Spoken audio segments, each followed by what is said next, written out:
Good morning, good day, wherever you at. I hope you're doing well. Um, I'm going to show you guys something that is touched a little bit of racism, but this is going to come international. And the leader, right now, you know there's a war over in Ukraine. You know about how we funding billions of dollars, and you have their president, their leader, trying to recruit people from across to fight this war against Russia, right? And during the time, and I probably put this on another video, that Russia is they can't. Zelensky can't understand why that Africans don't want to fight. Obviously, I'm going to show you something that the United States haven't showed you on the next video. Do you know that they support Nazis? They have Nazis fighting over here. That's why racism, Nazis, all these attacks, Nazis attack. But I'm going to tell you where they're getting trained at. Watch this video. When Ryan and Brendan Brinker made a pact, we will no longer be... First, I'm going to show you this video. Here is your latest Africa news. Ukraine's president is confused to why Africa isn't supporting Ukraine, despite history of racism. In a recent interview with journalists from Africa, conducted since the commencement of the Russia-Ukraine war, Ukrainian President Zelensky is bewildered by Africa's lack of support for Ukraine, despite its history of racism toward Africa. The Ukrainian government has been pondering why African countries, with a few exceptions, have exhibited hesitance in siding with Ukraine. Given that Africa constitutes a quarter of the member states within the United Nations, with its countries spanning numerous geopolitical spectrums, this issue holds significance. Zelensky seeks to depict Ukraine's conflict with Russia in a manner that might garner sympathy from African audiences, portraying it as a struggle for independence against a ruthless empire. This indeed signifies Russia's colonial aggression towards Ukraine. Many of your ancestors endured similar trials, he asserted. However, when it comes to engaging with Africa, the Ukrainian president's proficiency has not been on par with his interactions with audiences in the rest of the Western world. He has repeatedly encountered barriers preventing him from addressing the African Union and the parliaments of various African countries during his global charm offensive. When questioned about the multiple instances of racism faced by African students in Ukraine, where they were denied access to evacuation routes during the early stages of the war, or subjected to discriminatory treatment while seeking safety, Zelensky commented that these were isolated incidents that occurred amidst the chaos of war. He asserted that his government had made every effort to safeguard all individuals, irrespective of their race or nationality. Please understand, I empathize with them equally, whether they are Ukrainian or African students. No, you don't. We are committed to persevering, he expressed, referring to the African continent. Let us know in the comments below if you found this video informative. Please show your support by liking and sharing this video for the YouTube algorithm. Don't forget to subscribe and hit the notification bell to receive updates on our latest videos. And always remember... I'm going to show you, it's going to come after this video. Building and protecting wealth is more daunting than ever. Amid global market volatility, stock market losses, and rising inflation have left investors with few options. Ground Floor is here to help, with a reliable way to earn cash while saving for the future. You don't have to let the stock market decide the fate of your... This is the Dollamore Daily, and I'm Jesse Dollamore. Conservatives and Republicans and conspiracy theorists, they're all kind of jumbled up into the same group, but they are still beating the drum of racism related to Donald Trump's prospective conviction, his mugshot. They're still being profoundly racist, asserting that the black community in America is inherently riddled with criminality, that they adore people who are mixed up in criminality and mixed up with law enforcement. It's happening all over the place. I have two clips here. One is Rich Barris, I think his name is, it's pronounced, And he's on with Charlie Kirk talking about non-whites. And he really puts some stank on non-whites. And people just don't understand the non-whites in our country. And he asserts the same thing we've heard, and I've talked about in the past, that Donald Trump is going to be in a better position electorally with minority voters, black and brown voters in this country, because of the fact that he has a mugshot and is now in the system. Because, of course, the only way to a black voter's heart in the mind of a conservative is if you are a criminal like them. Watch this, and then I got another one that's even worse from a guy named Dave Hayes, who's the QAnon influencer, the praying medic. First, watch Rich Barris. I have to keep referring to my notes because I'm not super familiar with these dumb shits. Watch this. People who think that this is not going to make him more relatable with non-whites don't know non-whites, like the real non-white population in this country.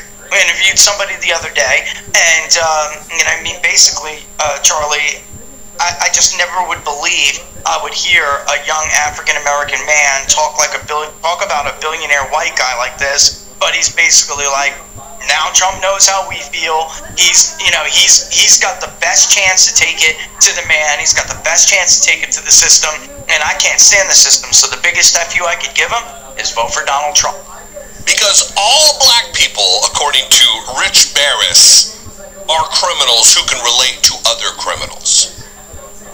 I mean, if you're going to go to the source for what is relatable, more relatable or not relatable to the black community in America, we definitely should be going to Rich Barris, the turdy white boy, right? He's clearly has his finger on the pulse of black America and the black electorate. Please. Secondly, is this Dave Hayes guy. He goes by the QAnon. No, he's not going to go with the QAnon. It's the praying medic, and you'll see it at the bottom of the screen. And he goes even deeper with it, using racist buzzwords like the ghetto and inner cities, and really leans in, saying Donald Trump should go to these places, the ghetto, the inner city, and hang out with these people. It really gets worse and worse and worse as it goes. But that Donald Trump should go and hang out with them to really secure the black vote. He puts out the mugshot, and now all the rappers and hip-hop artists are all like, man, Trump, man, he's like us, man. He's got his mugshot out there. He's, getting hit up by the DOJ like the rest of us. He's now identifying with a larger audience. You know what I think would be amazing is if while President Trump is doing the rallies that he's going to be doing in the next year, I think it would be really cool if he would take some time, go into the inner cities of Detroit, Philadelphia, DC, Los Angeles, go into some of the inner cities, Seattle, just places where he normally doesn't go. Go hang out in the hood, hang out in the ghettos, and bond with those people. If he does that, I think he would have a massive groundswell of support from minority communities. I mean, the guy knew what he was doing. He goes on the program. First of all, thanks to Right Wing Watch for pointing this one out to me. Fantastic work they do. But he is suggesting that Donald Trump, look, I don't know what it's like in Detroit. I don't live there. I don't live in LA. Never did. I lived in Orange County, but I live in Washington D.C. now. I can tell you, for Donald Trump to go to the ghetto, wherever that might be in Washington, D.C., and hang out and connect with them. What did he say? He said, these people, they feel connected to Donald Trump because he's been hit up by the DOJ just like the rest of us. This is profoundly racist. But because this is their first language is racism, these people, they don't even realize how profoundly racist it is. They think it's, we're talking about the issues. It is remarkable that they believe Donald Trump he's going to be connecting to these people in the inner city and the ghetto because he's mixed up with the law, because he's broken the law. It is remarkable to watch, to behold this entire thing play out, and they're continuing, after commentators like me and others have pointed this out, they continue to beat this drum.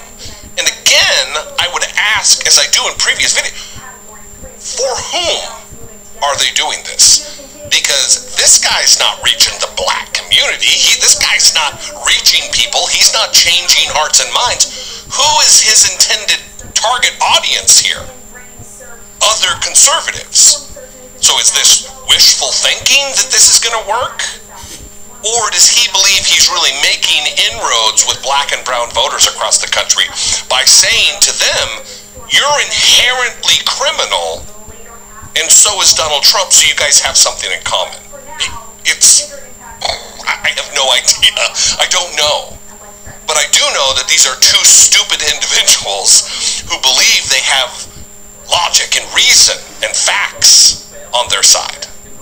What do you think? I'd love to know. Well, if you're a black voter, I'd really love to know what you think about this. This is an important topic. It's going to be continuing to be brought up the closer we get to the primaries and then the general election.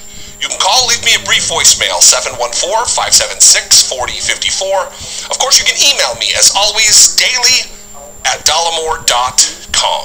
If you want to help support and produce what we do right here on this chat. Why can't people just leave black people alone? An Amazon free. The only thing better than having a friend with a truck. When the war in Ukraine started, Medvedev, Putin, Lavrov, they all said that one of the main reasons why they launched this invasion of Ukraine was to denazify Ukraine. Now, there's a lot of people who said, denazify Ukraine? Oh my goodness, this is just bogus. There's no Nazis in Ukraine. These are poor Ukrainian people that just want a better life. They don't want war. Well, the past 8 years say otherwise, because they were the ones pushing the levers of war each and every day as Nazi contingents and paramilitary groups such as Azov, Right Sector, Adar were literally waging a war against the people in the Donbass, ethnic Russians, okay? This is nothing new. And it's very clear that this is still the case. Medvedev came out this week. He said Ukraine's Western backers are pro-Nazi coalition, 100% correct. Ukraine has now even developed a secret assassination squad. This is according to their ex-SBU security chief. Kiev decided it was not enough to imprison Russian collaborators and that they had to be eliminated. Valentin Nalivaychenko has claimed the security service of Ukraine has a dedicated assassination program responsible for taking out Russian collaborators. The former head of the agency has claimed in an interview with The Economist. So The Economist is reporting on this. According to the former official, the Special SBU Division dates back to at least 2015 and was formed from the Elite 5th Counterintelligence Directorate after Ukraine's leaders at the time decided that imprisoning people was not enough. Quote, we reluctantly came to the conclusion that we needed to eliminate people. That's what he told the British magazine, The Economist. Okay, so take that into account. This is the guy who is the ex-chief under Poroshenko. Poroshenko, the president who, put the monument up and declared that Stefan Bandera was a hero of Ukraine, the Nazi from World War II, okay? Now, taking all of that into account, I want to switch gears here a little bit and actually do a fact check, because we know the fact checkers don't really fact check anything. The fact checkers manipulate the truth, and what we do know about the fact checkers and the liberal press, if there's one thing we know about them, is they never miss an opportunity to call someone a Nazi. They never do it. Okay, they will call anyone and everyone a Nazi. They will call me a Nazi for wearing this hat that I got in DC.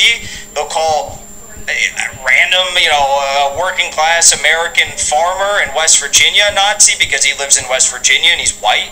They'll call Syria a bunch of Nazis. They'll call China Nazis. They'll call Putin Nazi. They'll call anyone a Nazi. Anyone who's a malign sovereign actor that is in some way or another challenging the status quo in the United States, they will call them a Nazi because they don't know what to do with it. They don't know what to do with it, and they know that the number one evil is to compare them to like Voldemort or Hitler. That's all they can do. But there is one Nazi story that the Western mainstream media has refused to discuss since February 24, 2022, and that is the story about the most prolific, prominent, and violent group of Nazis on the face of the planet today, and those are the Nazis in Ukraine. But guess what? Some of these Nazis actually are not from Ukraine. They're from the United States. They're from all across the world, from Brazil, from Poland, from America, and they're going to Ukraine to go and fight. But some of these Nazis have actually come back to the United States. They were in Florida this week, around Orlando. I want to share a clip from you because they went out to protest above some highway, it appears to be. They were wearing swastika chains. They were Sieg hailing. They were saying, well, I'll show you what they're saying, because they have some positive words for Mr. Biden, President Biden, and what he's doing in Ukraine. Christopher, there's a presidential race going on right now. Are you going to vote in 2024? What do you think is going to happen? My vote is useless. I think Biden's better than Trump because he sends rockets to Ukraine. In support of Ukraine, you mean? Hell Ukraine, hell is up. Christopher. Ukraine, slam Ukraine! And then you have Boneface, that's his name, Boneface in the back right here. This, I thought all the Nazis, I thought they were white supremacists, but they're allowing green people into their ilk now as well. So you have this guy, his name's Boneface. We're going to be talking about him in a moment. But this guy right here, he's an interesting fellow. So Boneface actually fought in Ukraine in 2015.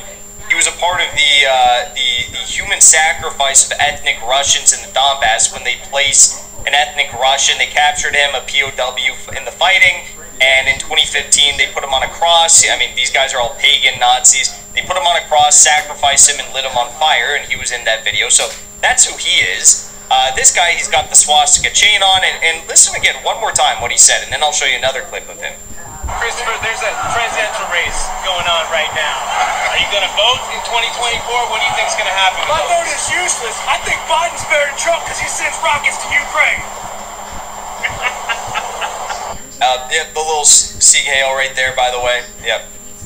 So, this is the one and only Nazi story that no one in the Western press is going to cover. And keep in mind, there was actually one outlet who did cover this. I will say, I'll give credit where credit is due. The Rolling Stone covered this protest. Rolling Stone magazine covered this protest, which is, the editor-in-chief of Rolling Stone is a man by the name of Dan Chapman, who wanted to write a hit piece on me. Then they were caught defaming me before the piece even came out, and the piece was canceled. But Dan Chapman he's a military-industrial complex stooge. He's a deep state whore. He literally had an outlet specifically oriented around promoting the military-industrial complex, spy technologies, before he was editor-in-chief of Rolling Stone. And now, he runs the Rolling Stone, and they did an article on these fellas here, and these guys, the name of the article was DeSantis supporters rally with Nazi flags and necklaces in Florida. DeSantis supporters. Listen to this one more time. Tell me, are these DeSantis supporters? Christopher, there's a presidential race going on right now. Are you going to vote in 2024? What do you think is going to happen? My vote is useless. I think Biden's better than Trump because he sends rockets to Ukraine. In support of Ukraine, you mean? Hell Ukraine, hell is up. Christopher, there's a presidential race. No, those are Biden supporters. They say they support Biden because he's sending the rockets to Ukraine. Now, so his name, that man's name, is Chris Pohlhaus. Okay, so he was the guy that led that Nazi rally in Altamonte Springs, Florida, just outside of Orlando. And here's another video of Mr. Pohlhaus talking about how he, the Nazis, they pretend to be so tough, and they say, everyone else is a sexual degenerate, all these unhinged rants and stuff like this. But this is Mr. Pohlhaus talking and actually crying about his wife because she's sleeping with other.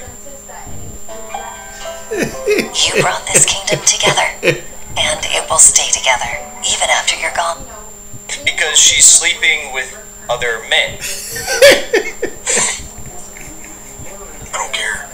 I got my wife.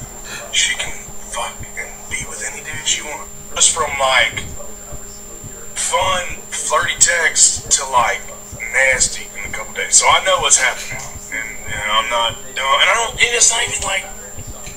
I am a cock. I am a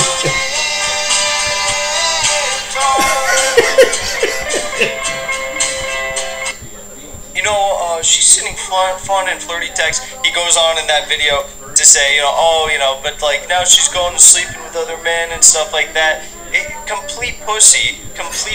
These are Nazis. This is who they are, okay? I mean, it's just who they are.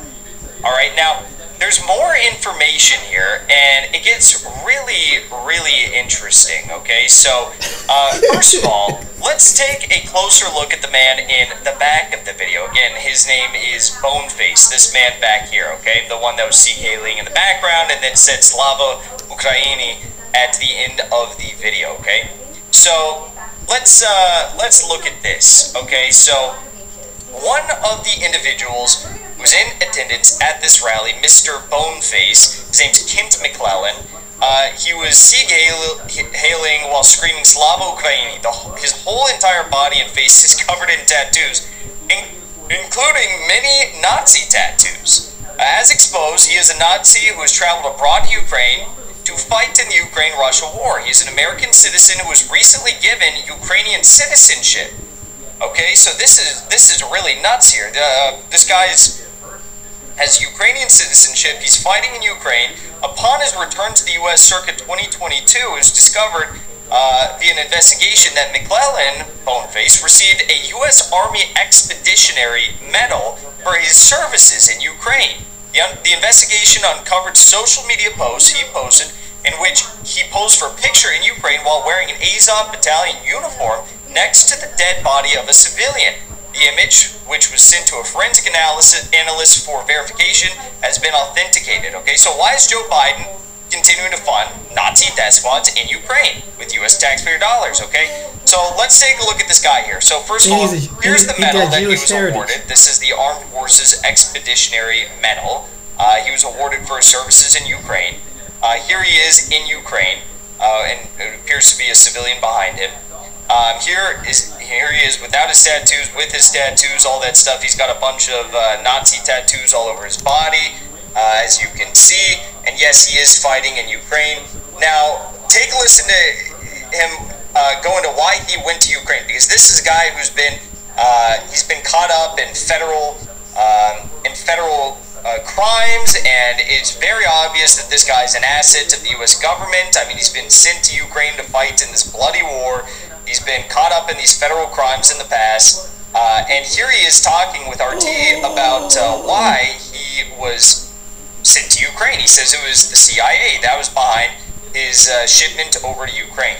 There's a lot of hype about the FBI sending me over there, but that's not the FBI that does that. It was Central Intelligence that got me involved in that. There's a lot of hype about the FBI sending me over there, but that's not the FBI that does that. It was Central Intelligence that got me involved in that. There's a lot of hype about the FBI sending me over there, but that's not the FBI that does that. It was Central Intelligence that got.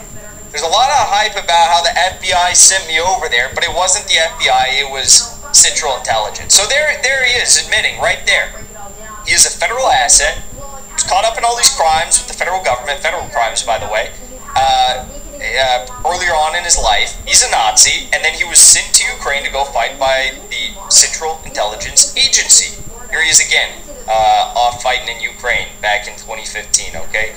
So he was one of the guys that was out there. I mean, this is clearly a federal protest, federally backed protest. These guys are all agents. And they're all doing the bidding of the U.S. deep state. Now, there was also another guy at this protest. His name is Sergei Topinian. And Sergei Topinian is a man who's been in Ukraine. He's been in the United States quite a bit. He's a Ukrainian spy, and he's also affiliated with the Azov battalion. Now, take a look at this. So here's Sergei Topinian in service with the Ukrainian army. Here he is in Ukraine in the Donbass, presumably. Here he is again with some, fascist Nazi icons on a t-shirt he's wearing. So this is Sergei Tabinev, okay? Now, on January 6th of 2021, Sergei Tabinev was identified at the U.S. Capitol building with January 6th protester Jacob Chancellor, the QAnon shaman, okay? On January 6th, a known Ukrainian neo-Nazi spy was identified in front of the U.S. Capitol and additionally confirmed to be a Ukrainian spy by the FBI in an interview with January 6th defendant Jacob Chancellor. I personally spoke to Jacob, and he confirmed to me that the FBI told him during an interview with him and his lawyer that the person he was pictured with at the Capitol on January 6th was in fact a known Ukrainian spy. So that's what the FBI said. This guy was a spy. All right? The FBI asked Chansley if he knew the Ukrainian spy. Jacob didn't know who he was and said that the man approached him and asked for a photo.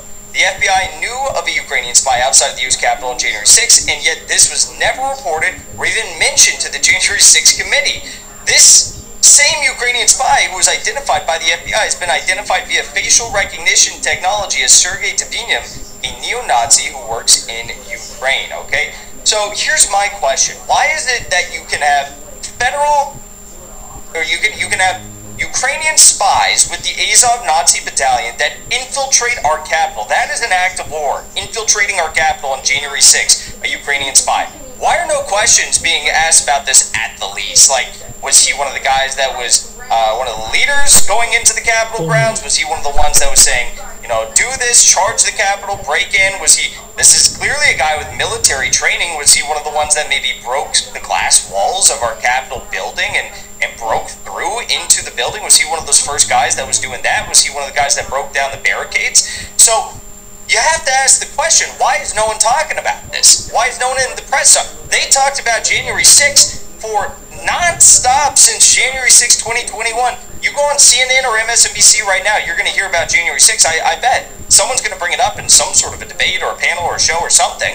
But not a single person on CNN or MSNBC has asked a question about or mentioned the name of Sergei Tabinev or about the fact that there were Ukrainian spies, at least that we knew of, who were out front of the Capitol on January 6th. Now we know they're actually infiltrating the Capitol. Okay?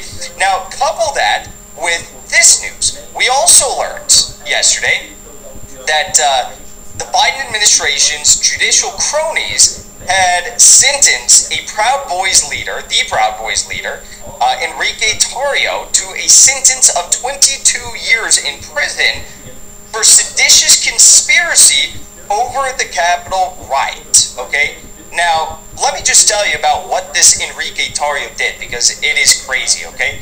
So you have Sergei Tabinev, the Ukrainian spy of Azov, who infiltrated our capital. No one's prosecuting him. No one's sanctioning him. No one's barring him from coming to the United States. No one's doing anything, okay? I mean, this guy's still here, all right? And he's completely fine. No one's talking about that. But a foreign actor who invaded our capital. But Enrique Tarrio, the leader of the Proud Boys, who just received a 22-year prison sentence, was not even at the Capitol on January 6th. His crime was sending a message, a text message or a WhatsApp message, something to that effect. I think it was a text message to other Proud Boy affiliates that were at January 6th, saying something to the effect of, you know, go get him today or cause some chaos today, something like that. They took his one single text message and said, for that text message you sent, even though there's no real link to the crimes that were committed that day, and as we all know, the most severe crimes of all, the most violent crimes, were committed by Capitol Police against people like Ashley Babbitt, a true patriot, a true, you know, revolutionary. He didn't do anything, and they sentenced him for 22 years. Okay? 22 years. 22 years. Sergei Tabinev was a Ukrainian spy from Azov that infiltrated our capital. Not a word. Not a word about that. Not a single word about that whatsoever. It's insane what is going on in our country right now. We've lost it. We've lost it. Joe Biden today announced that they're going to be sending another $1 billion to Kiev. And guess what? $520 million of that $1 billion is going to Ukraine for green energy, according to Secretary Blinken. Take a listen. For Ukraine not only to survive, but to thrive, we're also supporting its efforts to rebuild from Russia's aggression. At the Ukraine Recovery Conference held in London a few months ago, I pledged that the United States would invest more than $520 million in making Ukraine's energy infrastructure, more than half of which has been destroyed by Russia, cleaner, more resilient, and more integrated with Europe. We're making new investments to enhance the transparency of Ukraine's institutions and to bolster the rule of law so that Ukraine's democracy is even more responsive to the needs of its people and can attract the private capital needed to rebuild. We're engaged in assisting the government of Ukraine on anti-corruption efforts and on efforts to ensure accountability and full transparency of all the assistance we're providing, as well as the security of U.S.-provided defense articles and technologies. So what are they telling you when they say they're going to send $520 million over to Ukraine for green energy? What they're telling you is, well, this war effort is going absolutely nowhere, so we're just going to siphon off money in the easiest way we know possible. Just say we're dumping it into green energy, portfolio, something like that, and just skim it right off the top, because this war effort thing, it's not even worth pushing anymore. It's not even worth trying to... It's too difficult to extrapolate funds when we send them over there for that. There's too much oversight. Just say it's for green energy, okay? Now keep in mind, despite the tens or hundreds of billions of dollars that have been put forward for green energy enterprises for the last several decades worldwide, only 2% of the world's energy portfolio is green energy, okay? And in Ukraine, it's probably even slimmer than that. I mean, it is criminal what is going on right now beyond belief. I hope these people will be held accountable. But the fact of the matter is, when you are prosecuting Americans, sending them in prison for the rest of their lives effectively, their adult lives, they're going to be senior citizens when they get out, if they get out, because they sent to tech. Okay. Yeah. Tario, that was his own choice though, but he did more than that. But I'm not taking either side. But overall, do you see what's going on? It's just crazy. These shoes are super comfortable. The toes are also reinforced for added protection. Even a car can cross these shoes, so no need to worry about having things cross. Well, folks, I've sat here in this very chair many times and I've talked about racism. And I've reacted to events that have happened in parts of this country that I've never been to people I've never met, and people I'm never going to meet. But I've always tried to listen to their voices and always tried to understand what it is that they're going through. But this time, racism hit really close to home. As a matter of fact, it hit in the hometown that I grew up in over in Middlesboro, Kentucky. And it hit on a young man who my son grew up with, went to birthday parties with. And it's pretty hard to talk about it. I can be honest with you, it feels completely different talking about something that happened to people you know. But Hayden is biracial. Hayden went to Walmart, and as he was walking around Walmart, he suddenly became confronted by someone wearing a Klan outfit, throwing cotton balls at him and telling him to pick their cotton and to call them master. And Hayden kept his cool, and luckily he made it out of that situation. The person then went and put the video on TikTok. It got reported and got taken down. But not one Walmart employee stepped forward on Hayden's behalf, and not one customer passing by stepped forward to stop it.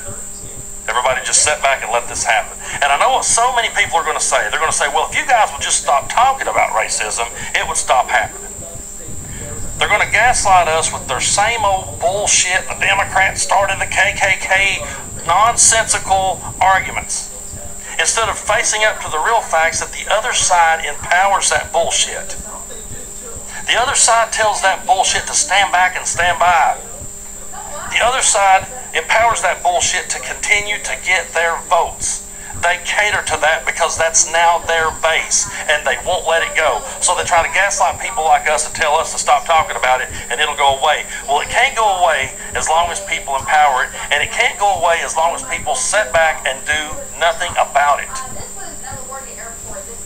And it just goes to show where we're at in 2023, that someone would feel powerful enough, someone would feel comfortable enough to put on a robe like that and walk right into a Walmart Supercenter like nothing in the world. And didn't anybody say, hey, that's a little odd? Didn't anybody think that's a little disgusting? Didn't anybody have the balls to stand up? That's where we're at. That's where we're at in this country. And it's got to stop. And telling us to stop talking about it is not the answer. And I'm not going to sit and listen to your same old stupid ass tired arguments. I'm not going to sit and listen to you tell me to be quiet about it. I'm going to tell you to start shouting it down.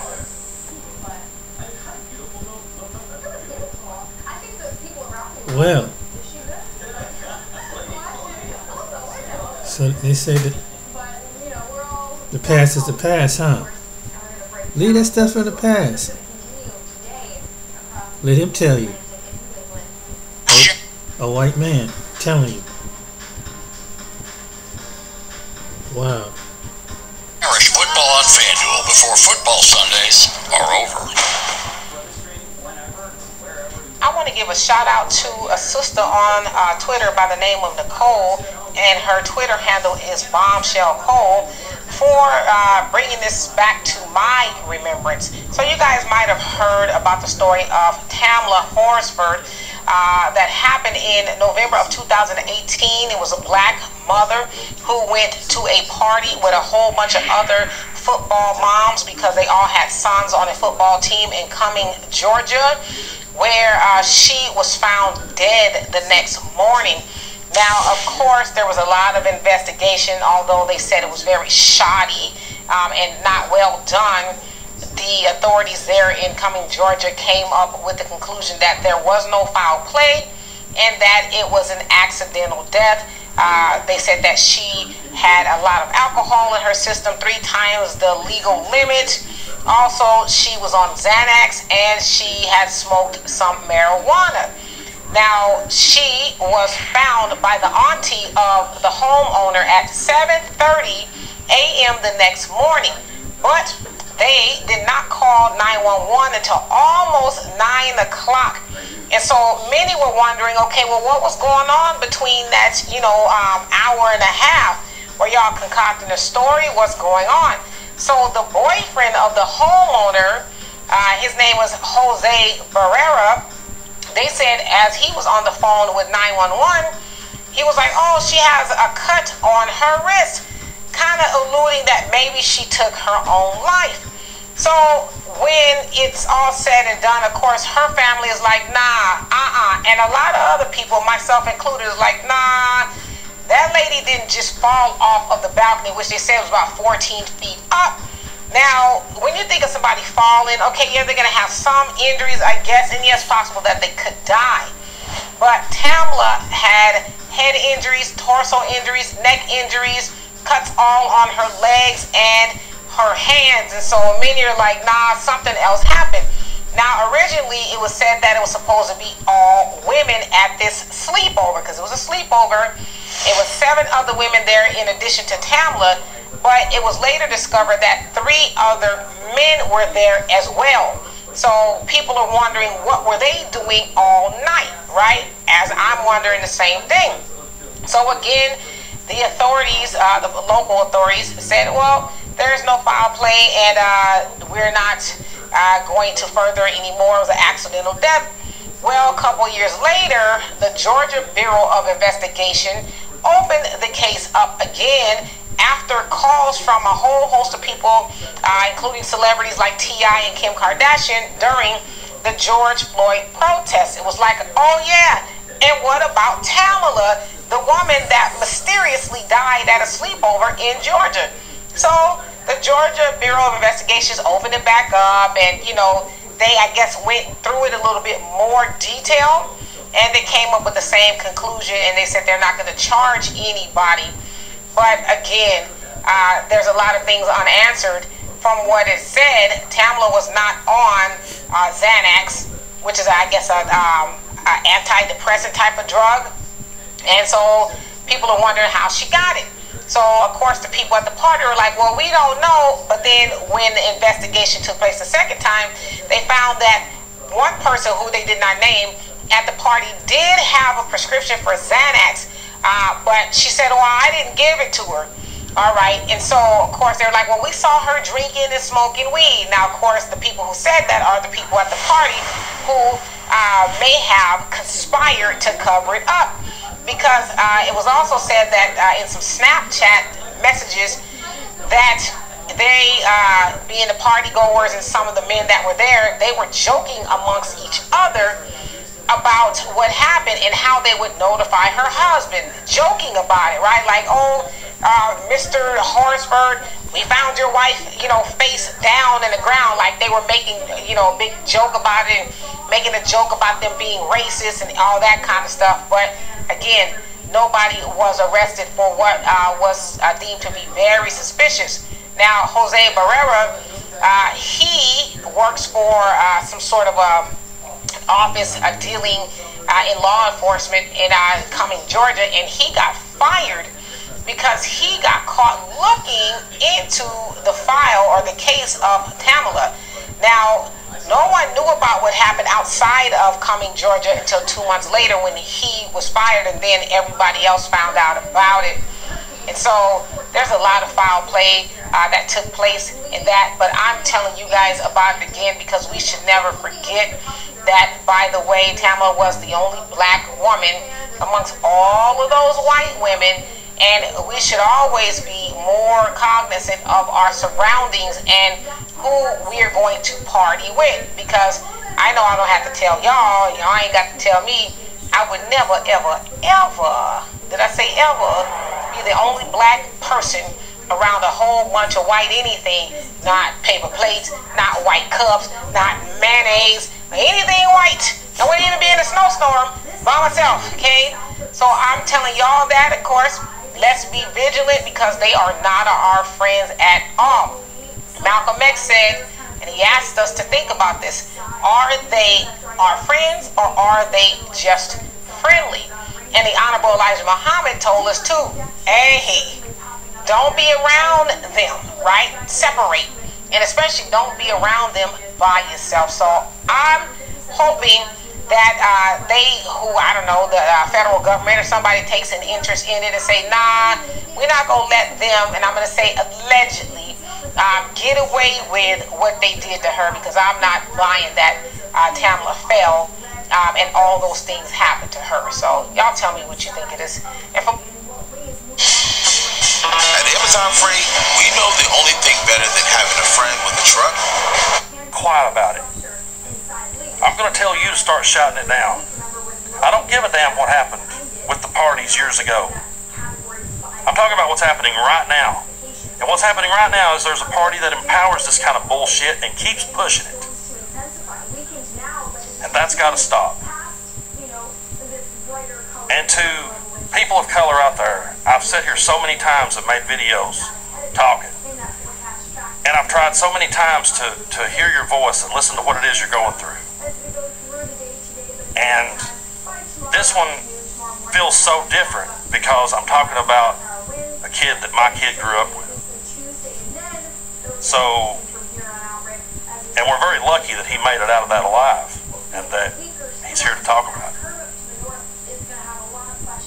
If I'm feeling the way I'm feeling just trying to talk about that, then my heart truly goes out to the ones of you that have lost your loved ones to all of this hate. So, for those of us that refuse to be on the wrong side of history, let's keep fighting the good fight. And the rest of you, there's really nothing left to say to you other than stand up for what's right and stand against hatred, or set the fuck down.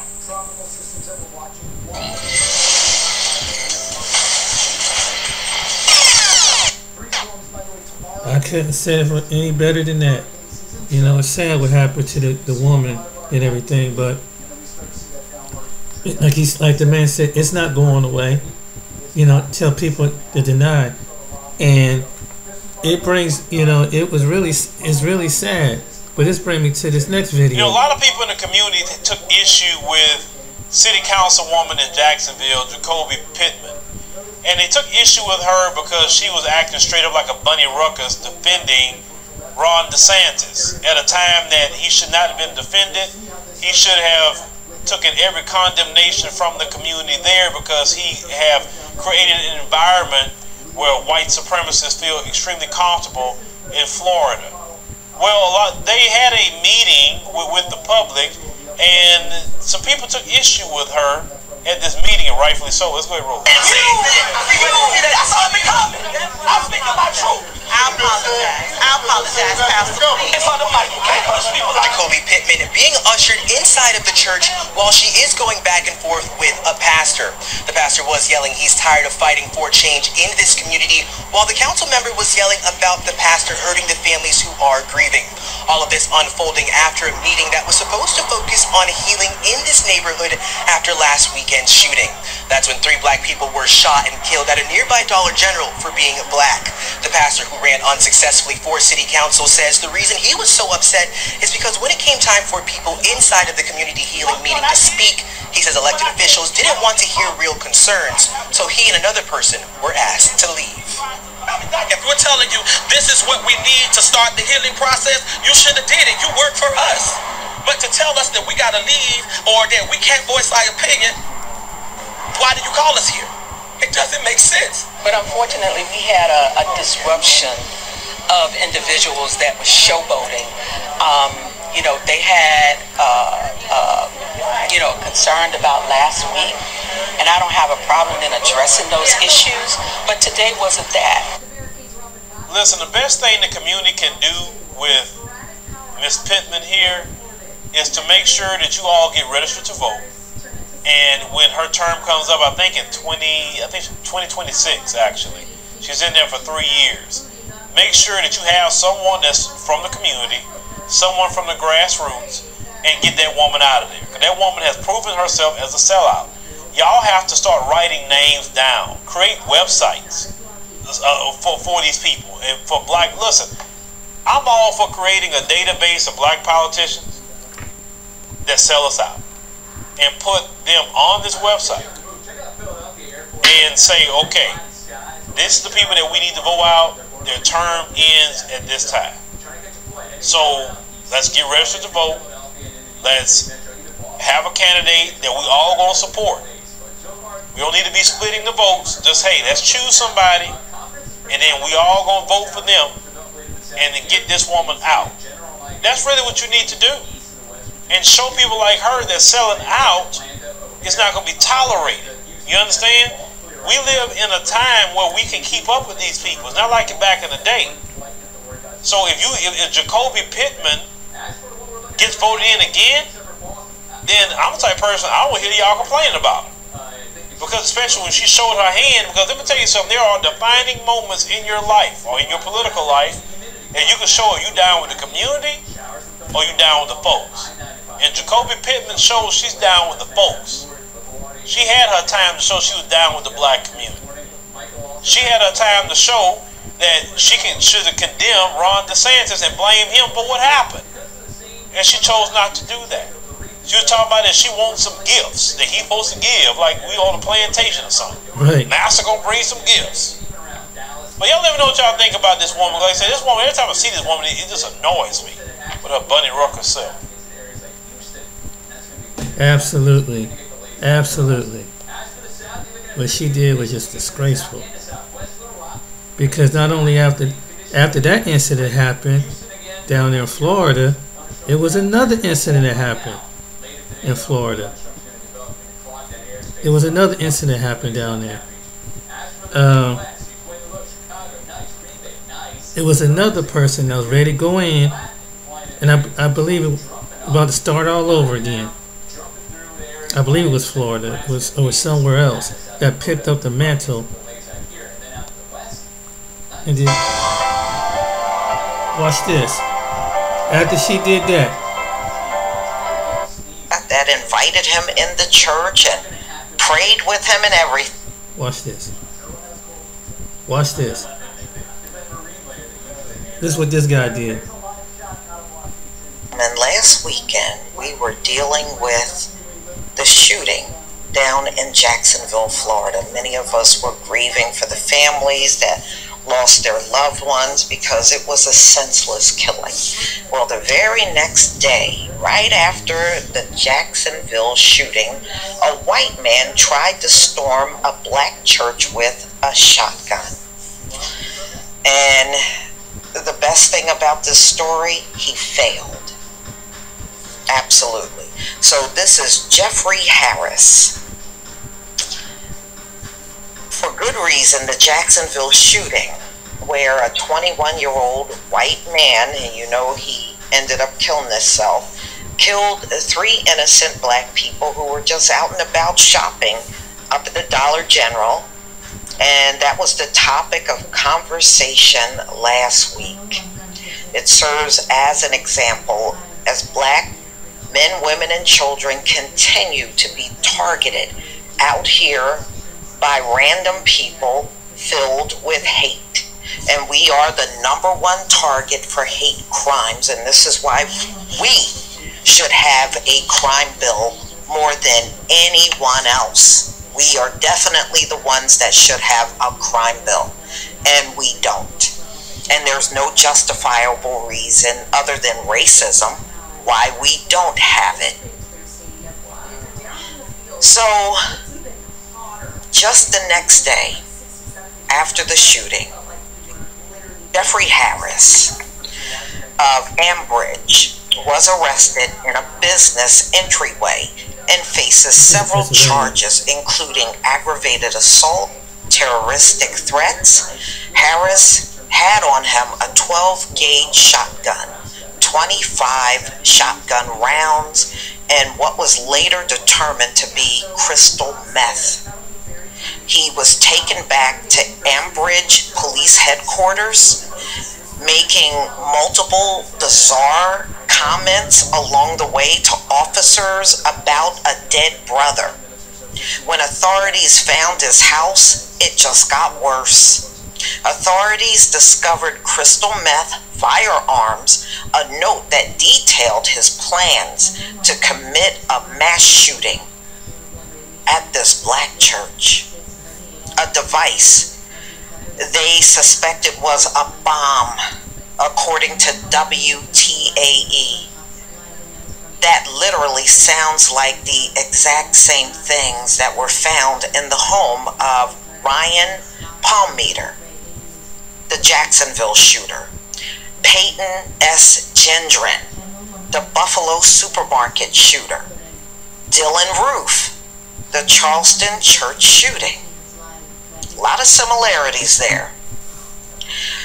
The similarities to Roof, particular eerie, considering he successfully entered a black church and went on to fatally shoot 9 innocent black people. Yeah, that invited him in the church and prayed with him and everything. That's a demon for you. So that happened in June 2015. Thankfully, no one was hurt. And this church, ladies and gentlemen, was filled to capacity. They could not let any more people in. So he was not able to pull this off at all. And I am glad he was stopped in his tracks. So no one got hurt, but the fact that Jacksonville shooting was just the day before, and it just goes to show you how quick other hateful individuals will jump up and try to do similar acts out of nothing but hatred for black people. So how do you protect one another, of us in the community? We just got to look out for anything that looks out of place. Now, this dude, being that this was a black church, he, to me, would have stood out like a sore thumb, being up in there. And when we see these crazies crop up out of nowhere, you never seen them before, all of a sudden they're in the neighborhood, yeah, to me, that should be a serious alert right there to everybody that, okay, where did this person come from? Who are they? Look, our people go into their neighborhoods just doing work and get the police called on them. These folks show up ready to kill. My name is Oswaldo Diaz. Like many people living with diabetes, yeah, I'm gonna go ahead and cut this short, but yeah, yeah, this thing is real. This thing is real. This thing is, I have to show you. But according to Ron DeSantis and that Vigo Swami, there ain't no white supremacists. But yet you see it. And you see it live ahead. And I always say that's why racism is not going to go away in America. It keeps transforming itself. And people try to hide it. To the extreme, to all the way. So now you see what happened on January. There was some more people that was involved and spied on January 6th. I mean, I kind of disagree with the guy with the hat when he was saying, well, Tariq, no, he did more than that. He agreed with the white supremacists. Tariq, or whatever his name is, no, he agreed with it. In fact, he attacked the black church for no reason. Then that's supposed to be because it had something with the Antifa flag or something like that. But yeah, no, he got what he deserved, and many more are gonna go get down. But it's just like, wow, look at our government. Wow. And it's Biden. So you black voters, what I just showed you, whether it's the left wing or the right wing, you better watch who you vote for. Now it doesn't matter you're Republican or Democrat. And you hear, I'm showing you both sides of the argument. One's for extreme, one for the right, one for the left. So I hope this kind of wake you up. Wake up. Wake up. Remember someone said that, there's a bird, but got the two left wing, they're on the same bird. Whether the left wing or the right wing. So I hope this would be a lesson to you. But you see, and then lastly, watch who your friends is. Watch who your friends is. Alright then, ladies and gentlemen, I hope you enjoyed this video. See you on the next video. Till next time. Subscribe, like, and it's from to educate that racism is on not on a global, a certain level. It's on an international level. It ain't just Black Americans. Africans is involved in other people of different dark hue in it. And I hope they understand this. This ain't got nothing to do with you. This is something deeper. White supremacy is deeper than what it is. It's global. And it's trying to wipe us off the planet. And then there's countries that agree with it. Under that system. They know what that system is. They're going to foreign countries. But from foreign countries to now you see who agree with the foreign countries. Ain't that something? Hope this educates you and wake you up. Take care, be blessed. Till next time.